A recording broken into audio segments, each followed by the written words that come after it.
Good morning to all of you. आज जो है बेटा आपका 8th क्लास में स्वागत है। जैसे कि आप सभी को पता है कि हमारी वसंत जो बुक है उसका सिलेबस कंप्लीट हो चुका है। अब जो है हमारी भारत की खोज यानी कि BKK शॉर्ट फॉर्म यानी कि BKK भारत की खोज, तो इसमें जो है लेसन 5 में दोबारा से आपको समझा रही हूँ, क्योंकि एक बार जो है मैं पहले इसको करा चुकी थी। तो इसमें जो है पाठ का नाम जो लेसन 5 है भारत की खोज में नई समस्याएं, तो इसके दो टॉपिक जो है मैंने आपको समझा दिए थे कल तक। कौन कौन से टॉपिक थे? महमूद गजनवी और अफगान, उनकी डिटेल्स जो है मैंने आपको बताई थी। और सेकंड जो है इसमें बताया था आपको कल, यानी कि कल की वीडियो में समन्वय और मिली जुली संस्कृति का विकास, और उसमें किसका था समन्वय, यानी कि कबीर, गुरु नानक और अमीर खुसरो, और उनकी जो है जीवन की पूरी डिटेल्स मैंने आपको कल बताई थी। तो सभी बच्चे जो है अपने बुक निकाल ले, भारत की खोज, उसमें लेसन जो है आपका 5 और उसका नाम है नई समस्याएं। नई समस्याएं निकालिए, और उसमें जो है हेडिंग निकालेंगे आज आप बाबर और अकबर, भारतीयकरण की प्रक्रिया। निकालिएगा सभी बच्चे अपनी भारत की खोज, और साथ में जो बेटा आप एक पेंसिल अवश्य रखेंगे, नोट पेन, जिससे कि कुछ टिक मार या अंडरलाइन कर सके। तो अपनी बुक निकालेंगे सभी बच्चे। Very nice.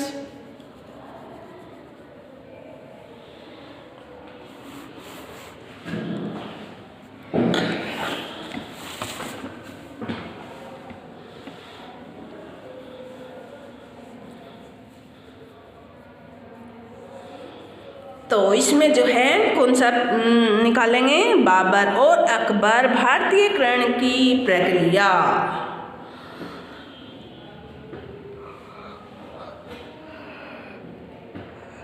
इसको समझेंगे आप अच्छी तरह, मैं इसकी पूरी डिटेल्स जानकारी दूंगी। निकालिए सभी ने, निकालिए। Very nice.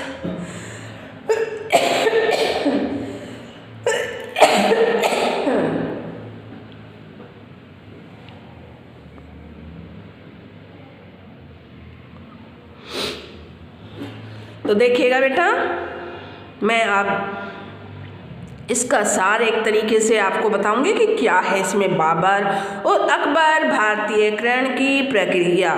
जैसे स्टोरी बताते हैं ना, उससे याद हो जाता है कि हमें इसके अंतर्गत क्या आएगा, क्या है इसके अंतर्गत, ऐसे आपको मैं समझाऊंगी इसकी डिटेल्स। तो बाबर और अकबर, भारतीयकरण की प्रक्रिया। अकबर यद्यपि मुगल शासकों में तीसरा शासक था। जो मुगल शासक थे ना बेटा, तो उनमें जो है अकबर तीसरा शासक, यानी कि राजा के रूप में शासक, जिसका शासक चलता था।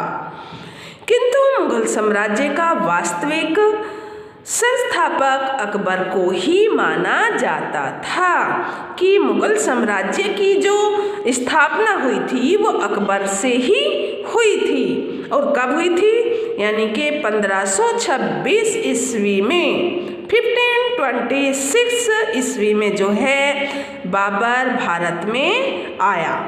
कौन आया? बाबर भारत में आया। उसका अधिकांश समय युद्धों में ही बीता। युद्ध जो है वे करते रहे, अधिकांश समय जो है युद्ध में ही उनका समय बीत गया। बाबर के साथ काफ़ी युद्ध हुए, और उसने जो है आगरा को अपनी भव्य राजधानी बनाने का प्रयास किया। भव्य, बहुत अच्छी, सुंदर, देखने लायक। बाबर ने जो है किसको, आगरा को, जो आगरे की मिठाई है ना, आगरे का पेठा, तो यानी कि आगरा को जो है अपनी भव्य राजधानी बनाने का प्रयास किया, प्रयत्न किया। किंतु 4 वर्ष पश्चात ही उसकी मृत्यु हो गई। जैसे ही वो वहाँ का यानी कि आगरा का शासक बना तो यानी कि उसकी थोड़े समय बाद जो है मृत्यु हो गई। बाबर नई जागृति वाला शाहजहाँ था। नई जागृति वाला यानी कि नई सोच वाला शाहजहाँ था। अकबर उसी का पोता था।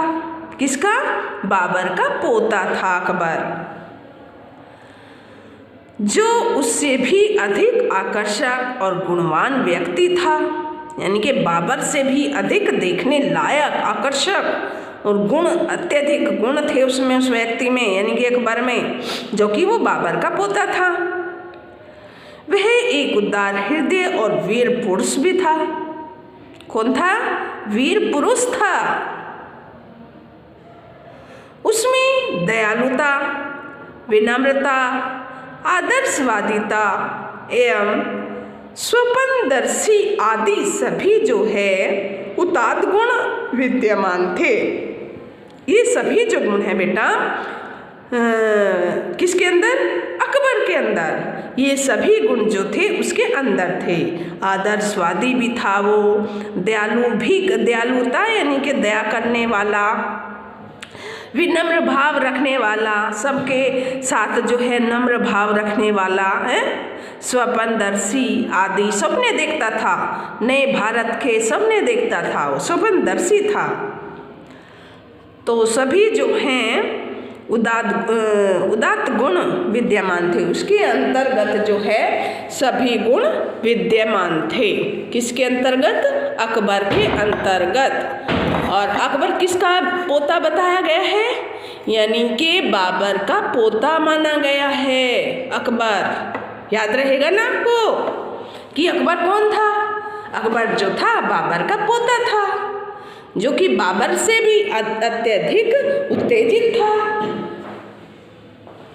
सहनशीलता थी उसके अंतर्गत, यानी कि सभी गुण जो थे उसके अंतर्गत विद्यमान थे।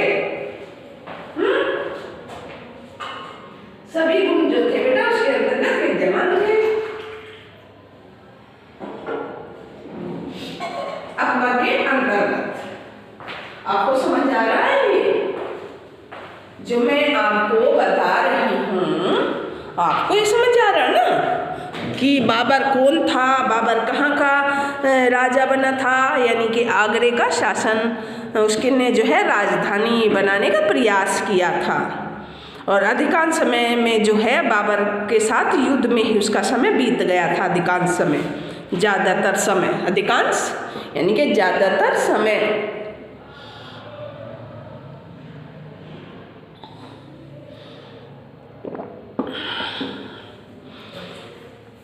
तो फिर जो है इसके पोता यानी कि अकबर के बारे में मैंने आपको बताया कि उसकी दयालुता, विनम्रता, आदर्शवादी, स्वप्नदर्शी आदि सभी जो है उदात्त गुण इसके विद्यमान थे, इसके अंतर्गत थे। किसके? अकबर के।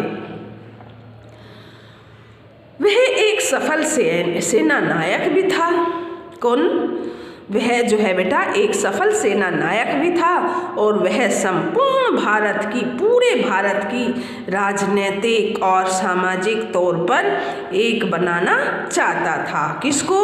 संपूर्ण भारत को राजनीतिक और सामाजिक तौर पर एक ही इसको बनाना चाहता था। कौन? अकबर। वह अपने शासनकाल के 50 वर्षों तक इसी प्रयास में लगा रहा। कौन? अकबर। और अपनी नीति के अनुसार उसने कई राजपूत राजाओं को अपने साथ मिला लिया था कि हम भारत को जो है इसकी राजनीतिक और सामाजिक ढांचे को जो है एक बनाना चाहते हैं। तो इसके उसमें जो है वो काफ़ी वर्षों तक लगा रहा, काफ़ी सालों तक जो है वो लगा रहा। कौन? अकबर। तो इसमें जो है उन्होंने अनेक राजपूत राजाओं को भी अपने साथ मिला लिया था। उसने राजपूत राजकुमारी से विवाह किया था। किसने? अकबर ने। अकबर ने राजपूत राजकुमारी से विवाह भी किया था। तो सभी बच्चे इसकी दोहराई करें जो मैंने अभी बताया है आपको। अकबर कौन था, बाबर कौन था, उसने क्या किया अधिकतर समय में, तो ये चीज़ आपको याद हो जाएगी। फिर मैं से आगे चलूँगी। दोहराई करें एक बार मन में सभी बच्चे।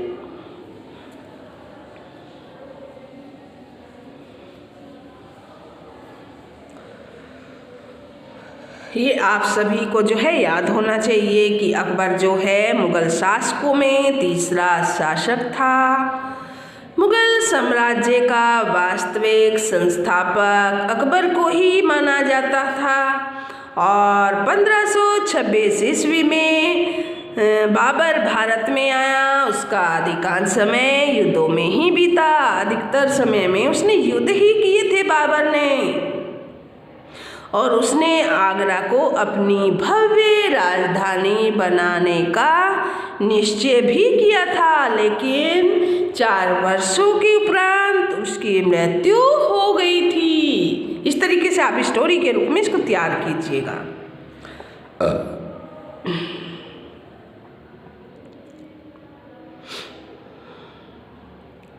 तो आगे चले। दोहराई की आपने। अकबर कौन था? अगर मैं आपसे पूछूं अकबर कौन था, अकबर जो था वो बाबर का पोता था। और उसने जो है भारत को क्या बनाना चाहा, यानी कि संपूर्ण भारत को राजनीतिक सामाजिक तौर तरीके को जो है एक बनाना चाहता था। और वह अपने शासनकाल के 50 वर्षों तक इसी प्रयास में लगा रहा। अपनी इसी नीति के अनुसार अपने कई राजपूत राजाओं को अपने साथ मिला लिया था। उसने राजपूत राजकुमारी से विवाह किया और जिसका बेटा जहांगीर था। किसने? अकबर ने राजपूत राजकुमारी से विवाह किया था जिसका बेटा जहांगीर था। जहांगीर का बेटा शाहजहां। जहांगीर का बेटा शाहजहां था। ऐसे याद रखोगे। अकबर का बेटा जहांगीर और जहांगीर का बेटा शाहजहां। राजपूत माँ का बेटा था शाहजहां। राजपूत जो है घरानों में संबंध जोड़ने के कारण उसका साम्राज्य बहुत मजबूत हुआ। इस संबंध में सरकार, प्रशासन और कला संस्कृति को प्रभावित किया। अकबर मेवाड़ के राजपूत शासक राणा प्रताप के स्वाभिमान को दमन करने में सफल नहीं हो सका।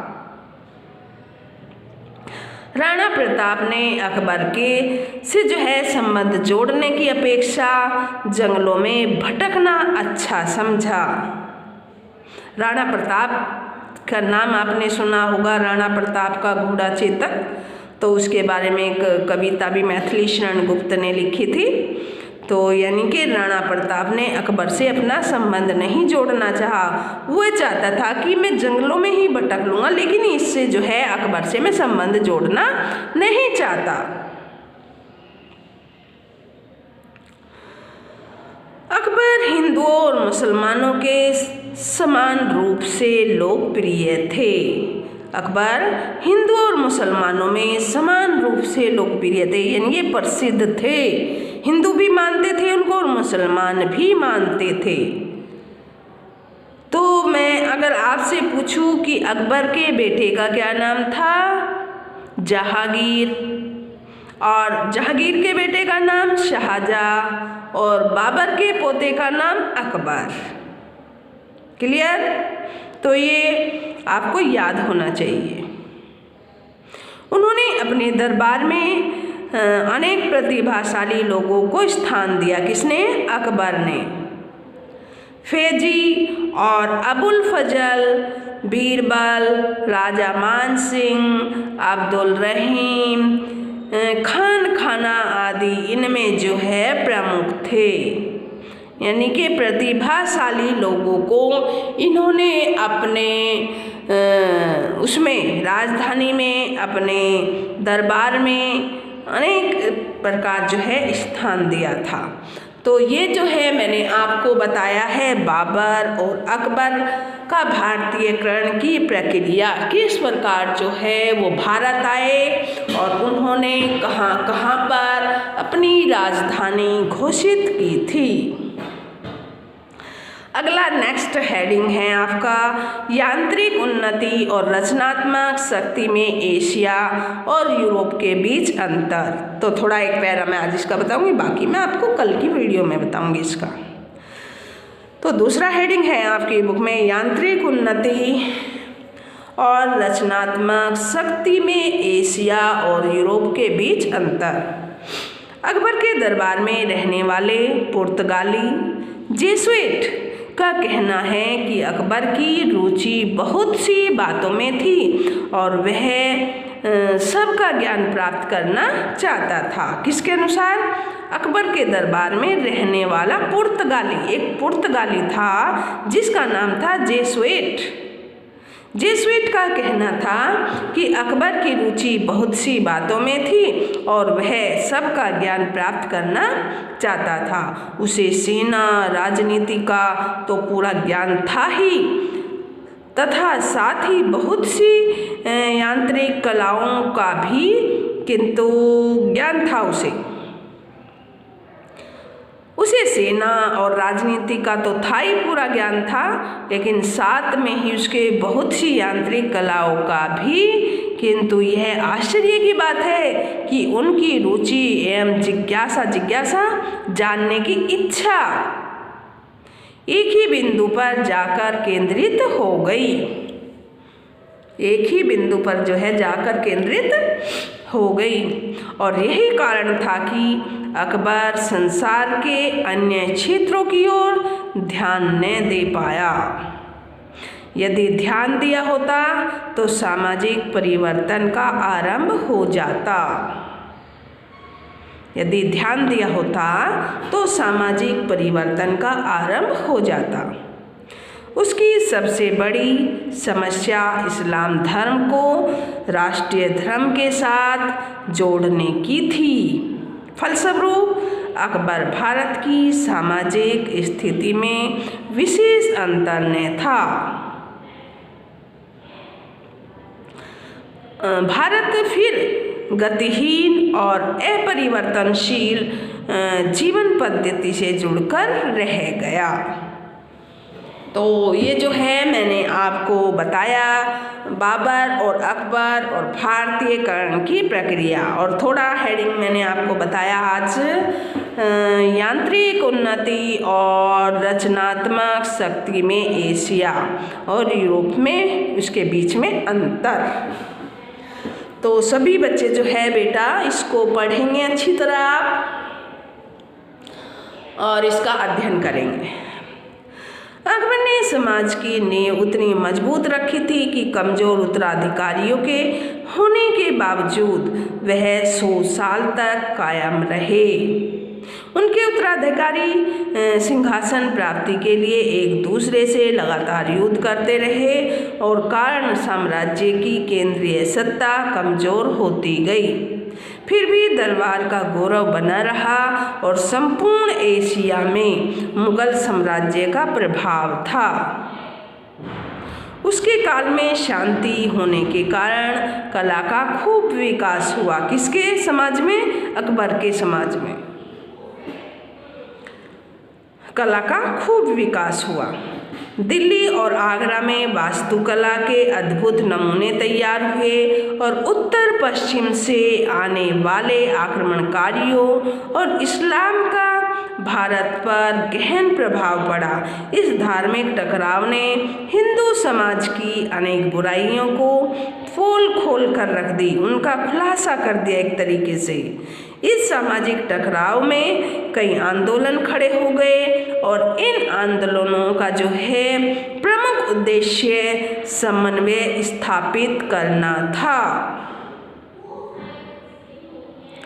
वर्ग प्रभाव के कारण लोग धर्म परिवर्तन करने लगे, एक दूसरे धर्म में जाने लगे।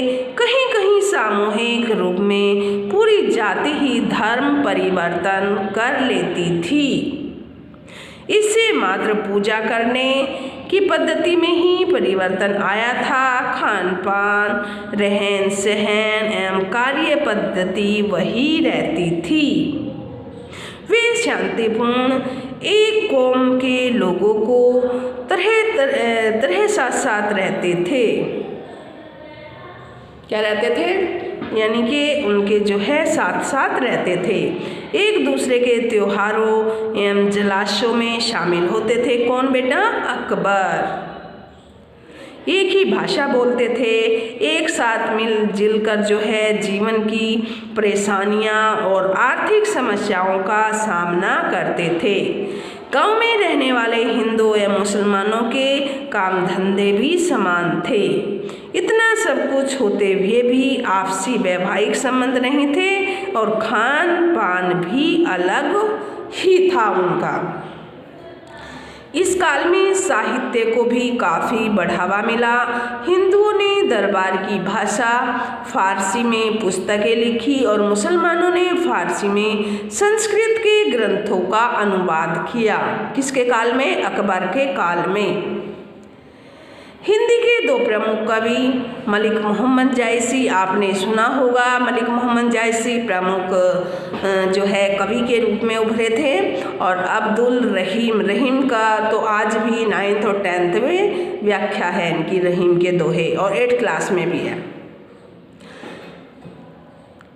खाना दोनों मुसलमान थे और जायसी का जो है पद्मावत और रहीम के दोहे आज भी प्रसिद्ध हैं, जिन्हें आप लोग पढ़ते हैं। रहीम अरबी, फारसी, संस्कृत और हिंदी भाषाओं के महान विद्वान थे। कौन? रहीमदास जी। कुछ समय तक वे शाही सेना के जो है सिपाह सालार भी रहे, किंतु उन्होंने मेवाड़ के राजा राणा प्रताप की प्रशंसा में भी लिखा, तो यानी कि आजीवन अकबर के विरुद्ध लड़ते रहे। तो ये जो है बेटा आज मैंने आपको लेसन 5 में 2 हेडिंग्स करवाए हैं, अकबर और बाबर, और जो है इसमें क्या था? भारतीयकरण की प्रक्रिया। और नेक्स्ट हेडिंग है यांत्रिक उन्नति और रचनात्मक शक्ति में एशिया और यूरोप के बीच में अंतर। तो मैंने जो है आपको ये 2 हेडिंग्स करवा दी हैं। आप इनको अच्छी तरह जो है बेटा रीडिंग करोगे और डिफ़िकल्ट वर्ड जो है उसका उच्चारण करेंगे, जिससे कि आपको आगामी समय में कोई परेशानी न हो। तो आज के लिए 8th क्लास में इतना ही। Have a nice day, take care.